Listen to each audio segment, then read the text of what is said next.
Halo Sumatera Utara. Sumatera Utara hari ini kembali menjumpai Anda untuk edisi hari ini Selasa 16 Juli 2024.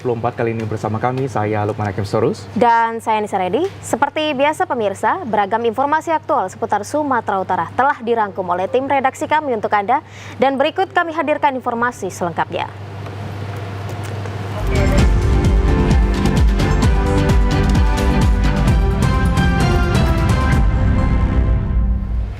Diduga akibat korsleting listrik, 2 unit rumah warga di Binjai ludes terbakar. 2 rumah warga yang terbakar milik Jaka Abadi dan Anik, warga Jalan Takrau, Kelurahan Tibang, Langkat, Kecamatan Binjai Timur, Kota Binjai, terjadi pada Selasa pagi tadi. Kebakaran diduga akibat korsleting listrik.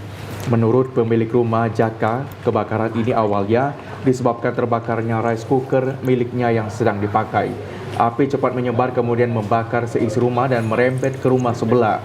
Badan Penanggulangan Bencana Daerah BPBD Binjai yang mendapat laporan kebakaran menurunkan 4 unit mobil pemadam kebakaran. Setelah 1 jam api baru dapat bisa dipadamkan. Tidak ada korban jiwa dalam peristiwa ini, namun kerugian akibat kebakaran ditaksir mencapai ratusan juta rupiah.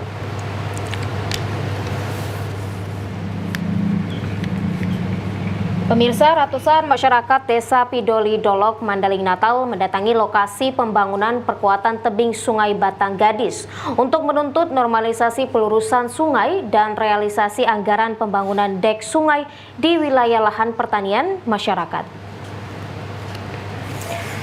Karena sudah mengancam puluhan hektar lahan pertanian masyarakat Desa Pidoli Dolok, Kabupaten Mandaling Natal akibat abrasi terkikis Sungai Batang Gadis. Ratusan masyarakat mendatangi lokasi pengerjaan pembangunan penguatan tebing di lokasi konflik Fakultas Stein Madinah dihentikan sementara. Sebelum adanya kesepakatan antara masyarakat dengan pihak unit pelaksana teknis, Daerah Pengerjaan Umum Perumahan Rakyat Provinsi Sumatera Utara melakukan normalisasi pelurusan sungai yang mengancam puluhan hektar lahan pertanian warga di bantaran sungai. Dan masyarakat meminta Dinas PUPR Provinsi Sumatera Utara agar merealisasikan anggaran pembangunan penguatan tebing sungai untuk menyelamatkan lahan pertanian warga yang terus-menerus terjadi abrasi.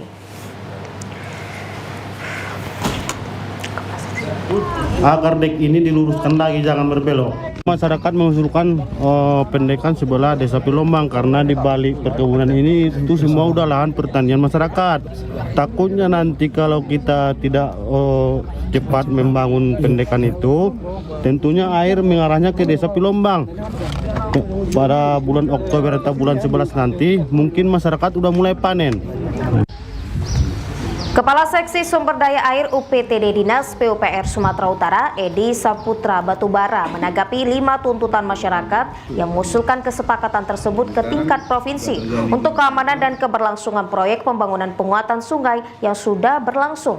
5 tuntutan tersebut salah satunya masyarakat bersedia memberikan lahan mereka untuk pembangunan dek penahan air, dan pihaknya akan mengusulkan kembali anggaran penguatan sungai di lahan pertanian ke Provinsi Sumatera Utara. Seberang sungai sisi kanan jalan, ya. Dan apabila tidak dikerjakan, masyarakat meminta jangan dulu dilanjutkan pekerjaan ini sampai ada keputusan finalnya supaya kerjakan hasil yang sebelahnya. Yang kedua, masyarakat membuat pernyataan lahan bebas supaya yang terdampak proyek supaya tidak terjadi hal-hal yang seperti ini lagi, Pak. Kami sampaikan, kami mintakan dikarenakan yang pertama, Seorang alumni mahasiswa Universitas Nia Sumatera Utara menangis di media sosial karena ijazahnya ditahan dan dipersulit oleh pihak kampus setelah ia lulus dan diwisuda pada tahun 2023 lalu.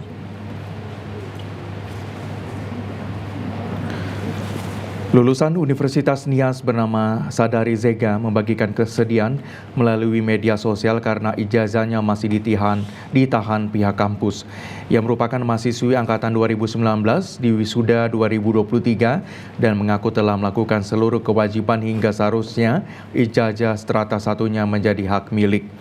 Saat ini Sadari Zega telah pergi merantau ke kota Bandung sehingga ia memberikan surat kuasa kepada orang tua untuk mengambil ijazahnya. Namun pihak Universitas Nias belum dapat mengeluarkan ijazah tersebut dan diberikan jika yang bersangkutan datang langsung untuk menjemputnya. Sementara Sadari Zega saat ini tidak dapat pulang ke Nias berhubung biaya transportasi yang cukup tinggi. Ia berharap ijazahnya dapat dikeluarkan oleh pihak kampus karena akan digunakan untuk mendapatkan pekerjaan yang lebih layak.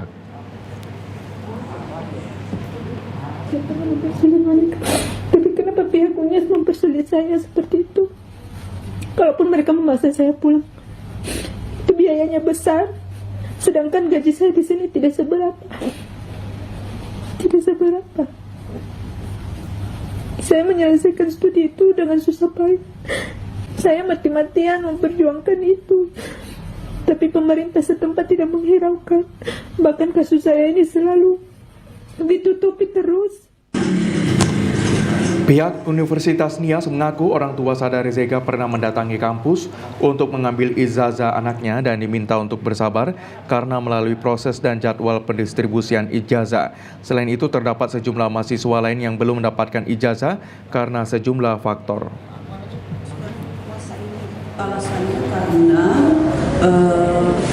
ada terjadi ketidaklengkapan dalam artikel mereka yang sudah mereka publish ya, karena kan kita kan ada ketentuannya bahwa di dalam penulisan artikel itu penulis atau autornya itu harus lengkap ya, ada penulis satunya adalah mahasiswa, penulis duanya itu dosen pembimbingnya, penulis tiganya itu adalah dosen penguji satunya, dan penulis empat itu adalah dosen penguji dua.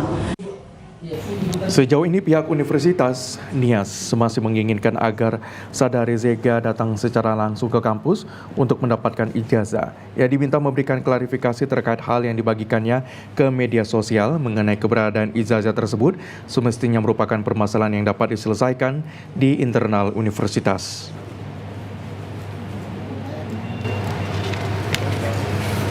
Penjabat Gubernur Sumatera Utara Agus Fatoni memimpin rapat pembahasan kebijakan umum prioritas plafon anggaran sementara APBD 2025.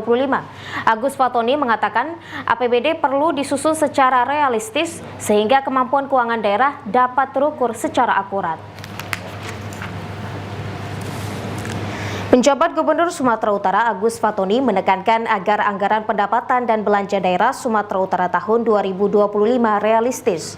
Hal ini disampaikannya saat memimpin rapat pembahasan kebijakan umum anggaran prioritas plafon anggaran sementara APBD 2025 di kantor Gubernur Sumatera Utara Medan kemarin. Kebijakan umum anggaran prioritas plafon anggaran sementara APBD 2025 sangatlah penting. Untuk itu diharapkan kebijakan program target dan belanja sesuai dengan APBD yang sudah ditetapkan. Dikatakan kedepannya APBD Sumut tahun 2025 dapat lebih berkualitas dan menjawab dinamika yang ada saat ini. Evaluasi sangat diperlukan sebaik mungkin agar masyarakat merasakan dampak dari program-program dan kebijakan yang dibuat pemerintah. Hadir pada rapat yakni Sekda Profsu Arif S. Trinugroho, Inspektur Provinsi Sumatera Utara Lasro Marbun, Kepala Badan Keuangan dan Aset Daerah M. Rahmadani Lubis, Kepala Badan Pendapatan Daerah Ahmad Fadli, dan OPD terkait lainnya.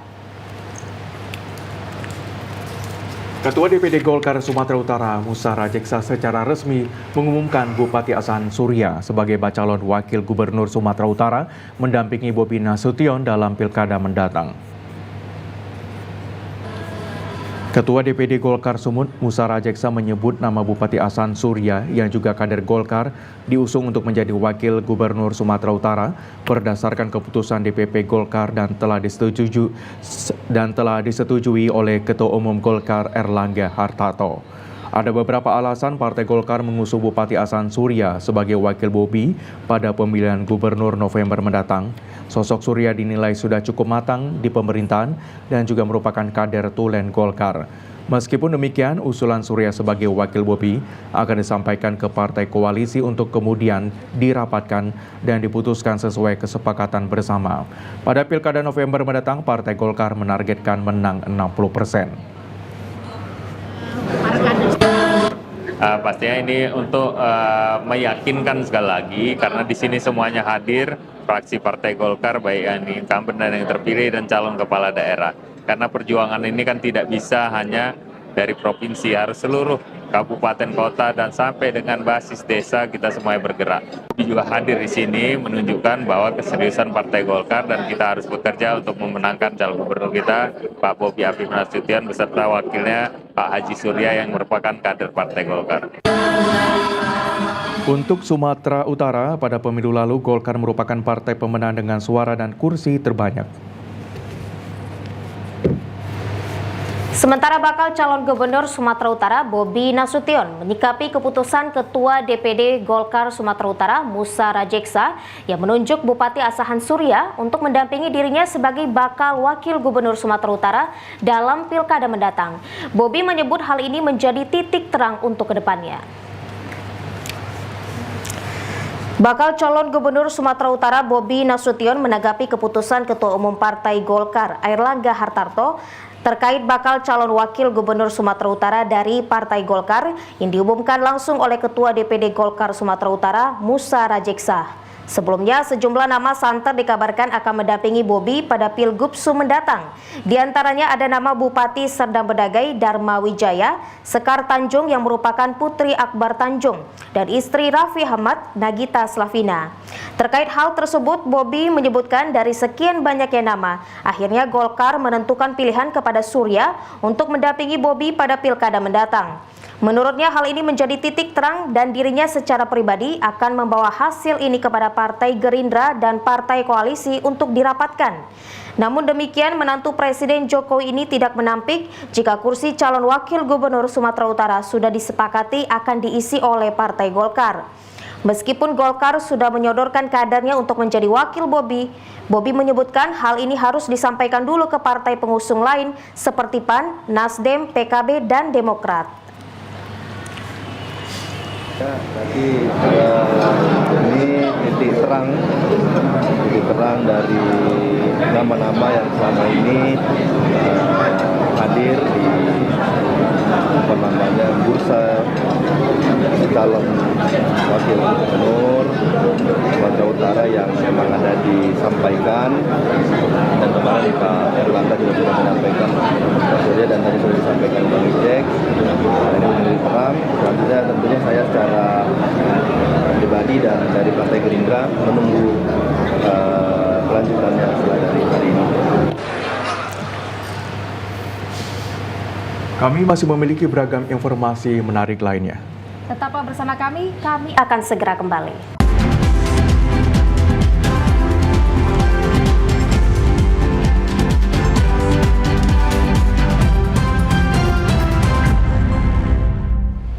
Selamat sore pemirsa, terima kasih Anda masih bersama kami. Pemirsa, sejumlah pemuda Islam yang tergabung dalam Masjid Ar-Raudah Sumatera Utara secara resmi mendeklarasikan dukungan pelaksanaan pemilu damai di masyarakat. Dukungan juga mereka berikan kepada Bobi Nasution dalam perebutan kursi Gubernur Sumatera Utara pada Pilkada Gubsu 2024. Pemilihan umum Gubernur Sumatera Utara tahun 2024 menghadirkan tantangan yang tidak hanya dapat diemban oleh penyelenggara pemerintah, tetapi juga menuntut partisipasi aktif dari seluruh elemen masyarakat, termasuk organisasi masyarakat seperti Masjid Ar-Raudah Sumatera Utara. Ketua Masjid Ar-Raudah Sumatera Utara Burhanuddin menyatakan kesiapan pihaknya untuk memberikan dukungan maksimal menjaga keamanan dan kelancaran pelaksanaan pemilu Gubernur Sumatera Utara tahun 2024. Burhanuddin menekankan pentingnya kesadaran masyarakat dan anggota Masjid Ar-Raudah Sumatera Utara untuk tidak terprovokasi oleh berita hoaks yang dapat memecah belah persatuan. Masjid Ar-Raudah Sumatera Utara sebagai ormas yang memiliki keberpihakan pada nilai-nilai kebangsaan, berkomitmen menjaga kedamaian selama pelaksanaan pemilu. Keberadaan Masjid Ar-Raudah yang merupakan pilar penting dalam membangun negeri, berkomitmen menjaga stabilitas negara, dan berperan dalam pembangunan. Pihaknya juga mendukung Bobi Afif Nasution untuk menjadi Gubernur Sumatera Utara karena melihat kinerjanya melanjutkan pembangunan Sumatera Utara cukup baik. Para ustadz ini tidak hanya dakwah saja, tapi perlu mengawal perjalanan politik Indonesia, khususnya juga Sumatera Utara. Maka hasil diskusi kami dengan para ulama Pemimpin yang layak memimpin Sumatera Utara ke depan kami anggap adalah Bapak Muhammad Bobi Nasution. Maka acara hari ini pernyataan sikap, kalau kami bilang ini pra-deklarasi. Kami akan menjadi garda terdepan untuk menjaga umat. Kalau Pak Bobi nanti ada salah, pasti kami akan ingatkan. Karena itu adalah tugas para ulama. Jadi kalau ulama dan umara bersatu, insya Allah negara ini akan lebih baik. Keberadaan Masjid Arauda Sumatera Utara memiliki peran penting dalam pemilu Gubernur Sumatera Utara tahun 2024, yakni meningkatkan partisipasi serta kesadaran politik masyarakat, termasuk menyukseskan penyelenggaraan pemilu Gubernur Sumatera Utara tahun 2024, dan diharapkan dapat meningkatkan partisipasi masyarakat, memastikan proses pemilu yang adil dan transparan, serta memperkuat demokrasi, sehingga membawa Sumatera Utara ke arah yang lebih baik, seperti perekonomian meningkat, kemiskinan dan angka pengangguran menurun, dan banyak menciptakan lapangan pekerjaan. Pihaknya terus mensolidkan anggota Masjid Arauda Sumatera Utara, kemudian mensosialisasikan kepada masyarakat untuk kemenangan Bobi Afif Nasution menjadi Gubernur Sumatera Utara. Pemilihan nanti berjalan lancar dan harapan kita ya siapapun nanti yang menang dapat menjadikan Sumatera Utara ini kota yang kondusif, aman, dan dapat membantu dalam dakwah dan juga menjaga kerukunan umat beragama. Dan kami dari Masjid Arauda, alhamdulillah pernyataan sikap kami sementara ini kami menyatakan bahwa dukungan kami kepada Bapak Muhammad Bobi Afif Nasution.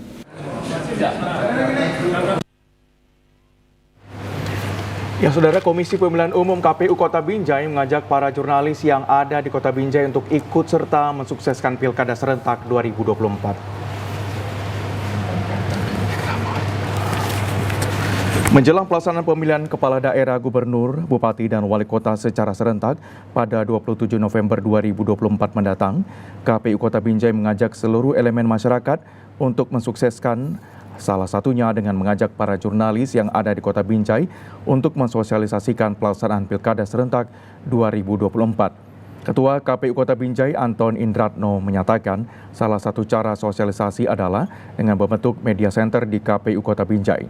Media center KPU Binjai juga bekerja sama dengan sejumlah organisasi wartawan seperti PWI, IJTI, IWO, dan SMSI.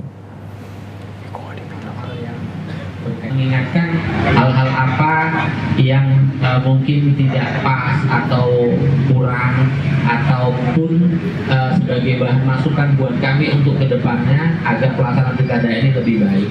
Saya kira itulah kegiatan hari ini, makanya dari rekan-rekan kita hadirkan di sini, kita kumpul bersama, kita mau coffee morning, kita sharing-sharing apa yang kira-kira menjadi masukan. Sementara itu, Kordif SDM Parmas KPU Binjai Ari Nurwanto berharap dengan adanya pembentukan media center diharapkan dapat meningkatkan partisipasi masyarakat dalam pemilu mendatang.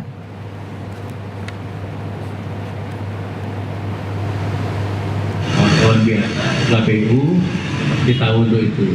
Jadi itulah kira-kira yang ada di KPU terkait dengan media center atau pemberitaan. Ada juga lomba karya tulis ilmiah. Nanti kawan-kawan wartawan kami berharap bisa menulis di koran, dicetakkan, itu nanti diperlombakan. Memilih untuk kota mana berkat rahmat dan hidayahnya kita masih. Bawaslu Kota Tebing Tinggi memastikan jajaran Panwaslu Kelurahan dan Desa (PKD) menjalankan fungsi dan tugas pengawasannya dalam proses pencocokan dan penelitian secara baik dan benar. Kendala yang ditemukan di lapangan hendaknya berkoordinasi dengan Bawaslu Kota Tebing Tinggi. Komisioner Divisi Hukum dan Pencegahan PAMS Bawaslu Tebing Tinggi, Elvian Coki Nasution, mengatakan Kegiatan pencoklitan yang dilakukan di 2 kecamatan, yaitu Kecamatan Rambutan dan Padang Hilir, dipastikan berjalan dengan baik dan benar. Di mana dalam hal ini petugas Pantarli melakukan pencocokan dan penelitian dengan mendatangi warga yang mempunyai hak pilih dan warga yang terkendala tidak memiliki hak pilih. Untuk itu, PKD sebagai pengawas di tingkat desa dan kelurahan dapat menjalankan fungsinya dengan baik. Dengan memperhatikan daftar DP4 atau daftar pemilih model 4 yang perlu dilakukan cross-check kepada yang bersangkutan. Apakah warga tersebut masih ada atau sudah meninggal, atau warga yang terdaftar namun sudah pindah domisili.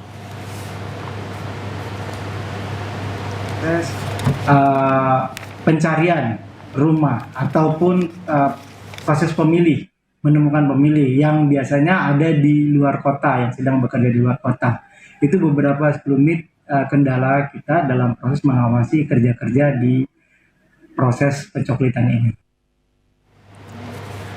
Anggota Pantarli TPS 3 Kelurahan Tebing Tinggi, Kecamatan Padang Hilir, Masayu Indrayani menyampaikan kesulitan di lapangan, yakni ketika warga yang hendak dilakukan pencoklitan tidak membukakan pintu rumahnya. Dia tidak membukakan pintunya, tidak mau keluar. Nah, itulah kendala kami.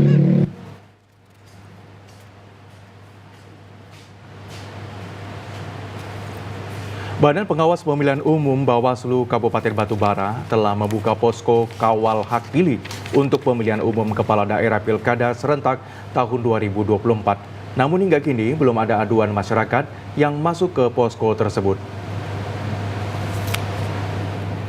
Posko kawal hak pilih disediakan di kantor Bawaslu Batubara di Jalan Lintas Sumatera, Desa Sumberpadi, Kecamatan 50. Seluruh kantor panitia pengawas Kecamatan Panwascam se-Kabupaten Batubara sejak 24 Juni 2024 lalu. Posko kawal hak pilih ini untuk memastikan seluruh warga yang masuk dalam data penduduk potensial pemilih pemilu atau DP4 tercoklit oleh petugas pemutakhiran data pemilih Pantarli. Anggota Bawaslu Batubara Amin Rais mengatakan hingga kini belum menemukan adanya pelanggaran selama proses coklit.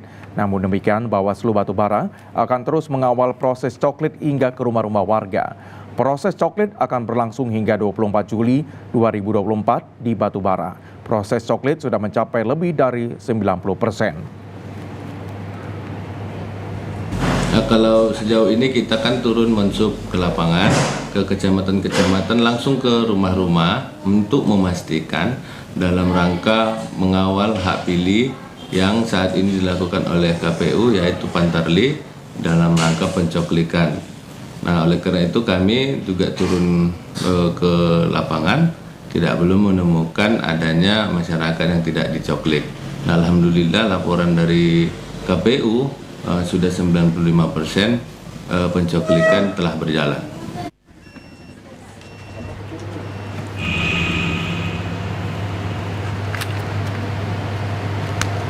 Berbagai informasi lainnya seputar Sumatera Utara akan kami hadirkan sesaat lagi. Tetaplah bersama kami.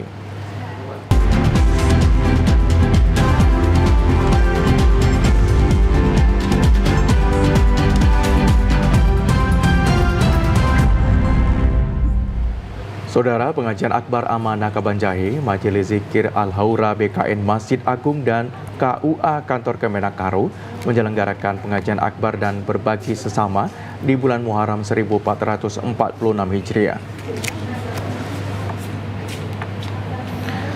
Memeriahkan bulan Muharram sekaligus menjadi perayaan awal tahun baru Islam 1446 Hijriah, diselenggarakan tablik Akbar Muharram berbagi antar sesama di Aula Lantai Dasar Masjid Agung Kabupaten Karo. Dihadiri Kepala Kantor Kemenak Karo, Asisten 2 Pemkab Karo, Kasat Binmas Polres Tanah Karo beserta Kasih Binmas dan Kantor Urusan Agama Kemenak Karo serta pengajian Majelis Taklim Kaum Ibu Sekabanjahe dari luar daerah. Pengajian Akbar mengusung tema menjalin ukhuwah Islamiyah. Rangkaian kegiatan diisi dengan lantunan zikir, sholawat, tausiah, serta penyantunan anak yatim.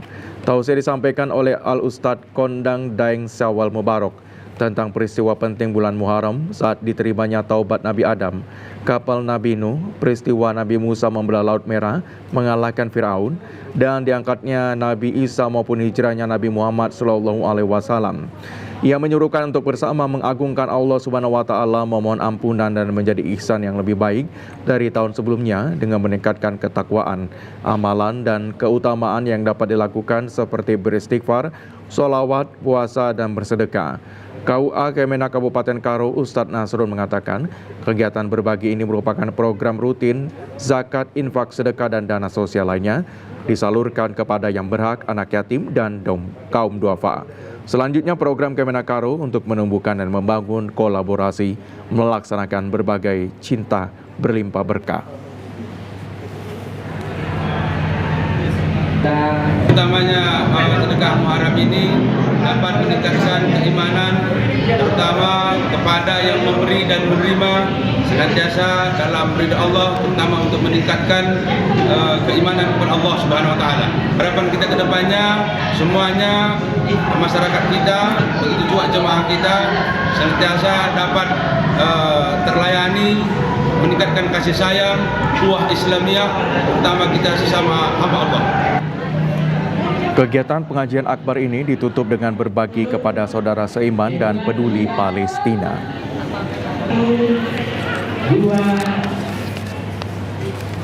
Pemirsa, Dharma Persatuan Wanita Provinsi Sumatera Utara menggelar pengajian Tahun Baru Islam 1446 Hijriah di kantor DWP Provinsi Sumatera Utara, Jalan Cik di Tiro Medan pagi tadi.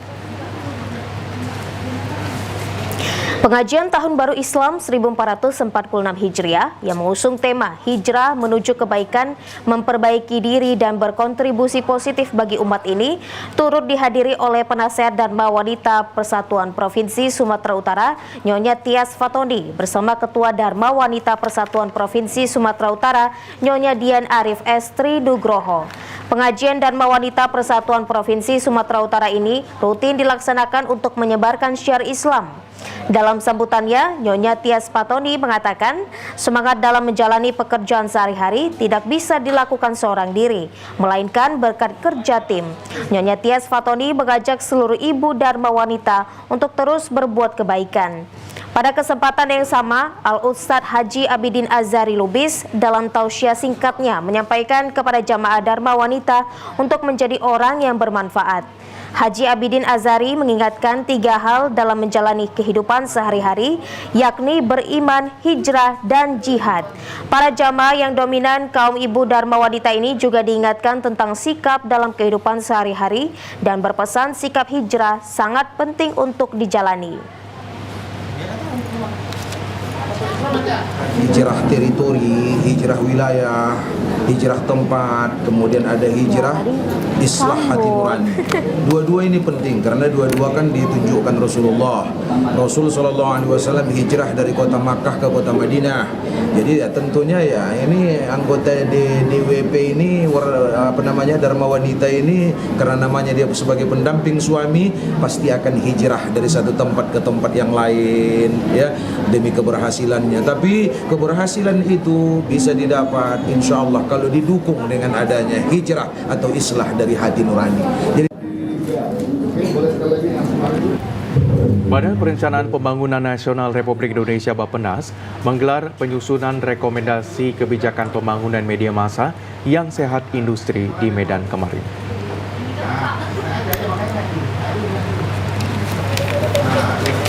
Media digital memberikan dampak signifikan terhadap perkembangan media konvensional seperti radio, televisi, surat kabar maupun media online. Kesiapan media konvensional dalam menghadapi tantangan arus platform digital sangat dibutuhkan, seperti menerapkan jurnalisme berkualitas dari aspek edukasi, sosial kontrol, serta informasi yang sifatnya menambah pengetahuan, melibatkan seluruh lapisan masyarakat. Munculnya platform digital isinya mendominasi konten hiburan, keakuratan informasi yang minim, kecenderungan hoax, pornografi, kekerasan, tidak mengutamakan kualitas informasi, serta mengabaikan etika jurnalistik berdampak buruk pada pola pikir masyarakat sekarang. Untuk mengatasi hal tersebut, Kementerian Perencanaan Pembangunan Nasional atau Perencanaan Pembangunan Nasional Republik Indonesia mengadakan forum group discussion melibatkan unsur pemerintah, praktisi pendidikan serta organisasi pers Sumut. Beberapa hal yang didiskusikan adalah hambatan dan harapan akademisi serta insan media lokal terhadap implementasi Peraturan Presiden Nomor 32 Tahun 2024 tentang tanggung jawab perusahaan platform digital untuk mendukung jurnalisme berkualitas. Perencana ahli media Ditpolkom Yunes Herawati menjelaskan beberapa upaya langkah konkret penyehatan arus utama dunia pers. Yang menuju demokrasi yang substansial, salah satunya adalah melakukan pembangunan dan penguatan terhadap pers sebagai pilar yang keempat dari demokrasi. Mudah-mudahan melalui FGD ini kami dapat merangkum ide-ide serta gagasan-gagasan dari seluruh stakeholder, baik itu dari lembaga, kemudian dari daerah, kemudian para akademisi, kemudian juga para asosiasi-asosiasi di bidang pers dan media massa penyiaran. Penyelenggaraan acara forum diskusi staf khusus Menteri PPN atau Kepala Bappenas Siddik Pramono memberikan pesan bahwa hasil FGD akan disampaikan dan didiskusikan oleh Bappenas lebih konkret. Polda Sumatera Utara menurunkan ribuan personil gabungan TNI Polri dan dinas terkait untuk mengamankan lalu lintas di wilayah Sumut jelang PON ke-21 Sumut Aceh. Operasi Patu Toba 2024 ini bertujuan meningkatkan disiplin masyarakat dalam berlalu lintas. Pada apel gelar pasukan operasi Patuh Toba 2024 ini dipimpin langsung Kapolda Sumatera Utara, Komjen Pol Agung Setia, di halaman Mapolda pada Senin siang. Operasi Patuh Toba ini akan dilaksanakan selama kurang lebih 2 minggu. Pihaknya menerjunkan 1.407 personil keamanan. Agung menyebutkan pada kegiatan ini nantinya petugas akan memberikan langkah persuasif dan tindakan tegas kepada pengendara yang melanggar peraturan berlalu lintas. Selain itu, kendaraan yang melebihi muatan akan menjadi prioritas utama dalam operasi Patuh Toba 2024. Selain bertujuan untuk menertibkan kesadaran masyarakat akan peraturan dalam berkendara, operasi Patuh Toba ini juga bertujuan untuk mengamankan lalu lintas jelang perhelatan Pekan Olahraga Nasional ke-21 yang akan diselenggarakan pada September mendatang di Sumut dan Aceh. Pihaknya meminta masyarakat agar selalu tertib berlalu lintas, terlebih kepada orang tua agar menjaga anak-anaknya agar tidak membawa kendaraan yang belum memiliki SIM. Kita sudah terlalu sering mendapatkan stigma tentang hal buruk tentang berlalu lintas di Sumatera Utara ini, terutama di Medan. Kalau ada yang melanggar, itu selalu katakan itu pasti orang Medan. Ini satu hal yang buruk yang perlu kita lakukan pembenahan. Pembenahannya ada di mana? Ada di perilaku kita dalam berlalu lintas. Perilaku kita dalam berlalu lintas kita tunjukkan bahwa rata-rata setiap hari di Sumatera Utara ini 4 orang meninggal dunia. 1, 2, 3. Polresta Deli Serdang apel gelar pasukan operasi Patuh Toba 2024 yang dilaksanakan di lapangan hijau Polresta Deli Serdang. Hal ini dilakukan untuk menciptakan kondisi kondusif. Apel gelar pasukan operasi Patuh Toba 2024 dipimpin langsung oleh Kapolresta Deli Serdang, Kombes Pol Rapel Sandi Cahya Priambodo. Operasi Patuh Toba dilaksanakan dalam rangka cipta kondisi Kamsel Tipkar Lantas pasca pelaksanaan Hari Bayangkara ke-78 tahun 2024, mengusung tema tertib berlalu lintas demi terwujudnya Indonesia Emas. Meningkatkan disiplin masyarakat dalam berlalu lintas serta mewujudkan Kamsel Tipkar Lantas yang aman, lancar, dan mantap. Operasi ini bertujuan untuk meningkatkan kesadaran dan kepatuhan masyarakat dalam berlalu lintas, menekan angka kecelakaan di wilayah Kabupaten Deli Serdang. Pada amatnya, Kapolresta Deli Serdang Kombes Pol Rapel Sandi Cahya Priambodo menyampaikan ada 10 sasaran yang ditentukan, diantaranya pengendara sepeda motor tidak menggunakan helm SNI, pengendara melawan arus, pengemudi yang menggunakan ponsel pada saat berkendara, pengendara ranmor yang terobos traffic light, pengendara yang melanggar marka dan rambu lalu berlalu lintas dan kendaraan logistik yang mengangkut barang secara berlebihan. Kapolresta Deli Serdang menghimbau seluruh masyarakat Kabupaten Deli Serdang untuk selalu tertib dalam berlalu lintas, mematuhi peraturan lalu lintas yang berlaku. Dengan demikian, angka kecelakaan lalu lintas di wilayah Kabupaten Deli Serdang dapat ditekan dan terciptanya Kamseltipkar lantas yang aman dan kondusif. Dan 1.200 akan dilaksanakan selama 14 hari. Terhitung dari tanggal 15 sampai dengan 28 Juli 2024. Dan dengan menerjunkan pelibatan personil sebanyak 1.377 personil dengan perincian sebagai berikut, di mana 107 personil dari Satgas Polda dan 1.270 dari Satgas Kewilayahan. Kita beralih ke Serdang Bedagai. Pemirsa, Kapolres Sergai AKBP John Heri Rakuta Sitepu memimpin pelaksanaan gelar pasukan dalam rangka operasi Patuh Toba 2024 di wilayah hukum Polres Sergai. Kapolres berharap masyarakat agar tertib berlalu lintas untuk keselamatan diri dan juga orang lain. Operasi Patuh Toba berlangsung dari 15 hingga 28 Juli 2024 selama 14 hari. Kegiatan ini diharapkan dapat meningkatkan kesadaran masyarakat dalam tertib berlalu lintas. Begitu juga para anggota di lapangan hendaknya mengedepankan fungsi edukatif, persuasif, dan humanis. Kapolres Sergai AKBP John Heri Rakuta Sitepu mengatakan selama operasi Patuh Toba ini berlangsung, diharapkan masyarakat di Sergai agar tetap mematuhi aturan lalu lintas dari kelengkapan surat-surat, kelayakan kendaraan serta kelengkapan lainnya, serta kendaraan yang melebihi tonase segera ditertibkan agar kegiatan ini dapat menekan angka kecelakaan berlalu lintas. Tujuan dari operasi Patuh Toba ini bukan hanya sekedar melakukan penindakan, namun kegiatan ini lebih dari mengedukasi masyarakat untuk lebih sadar diri dan tertib berlalu lintas. Pada kesempatan tersebut, Kapolres memeriksa kelayakan kendaraan tugas di lapangan untuk menjaga kesiapan petugas dimulai dari dalam diri kita sendiri.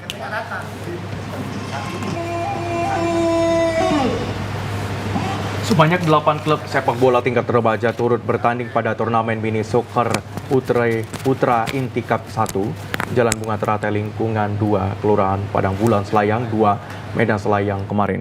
Turnamen mini soccer ini sebagai upaya menangkal kenakalan remaja.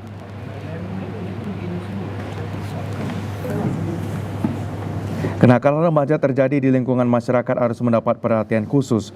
Tidak hanya pihak kepolisian yang dapat menangkal kenakalan remaja, masyarakat juga turut berperan aktif dalam menangkal kenakalan remaja. Seperti pada lingkungan 2 Kelurahan Padang Bulan Selayang 2 yang menggelar pertandingan sepak bola tingkat remaja. Pertandingan ini berlangsung di lapangan Putra Inti Football Club. Terlihat masyarakat sangat antusias dalam menyaksikan pertandingan pada semifinal ini. Semifinal ini juara 1 dimenangkan oleh tim Inti Football Club, sedangkan juara 2 diraih oleh tim Macan. Selain menangkal kenakalan remaja, pertandingan sepak bola juga sebagai bentuk dari masyarakat menyambut PON ke-21 tahun 2024 Aceh Sumut. Panitia acara Imam Yusnadi berharap ajang pertandingan ini dapat menjauhkan kenakalan remaja seperti geng motor dan narkoba. Kita buat turnamen ini kita ada total keseluruhan 8 tim itu berada di luar kota Medan, khusus Selayang 2, dan motivasi kita buat turnamen ini yang dimana anak-anak remaja sekarang polemiknya dengan game mode atau geng motor. Jadi kita buat turnamen ini untuk mencegah anak-anak tersebut menjadi anggota geng motor atau dalam terlibat hal yang negatif lainnya. Remaja diharapkan dapat memperhatikan pergaulan anaknya dan terus mengontrol jam pulang sekolah.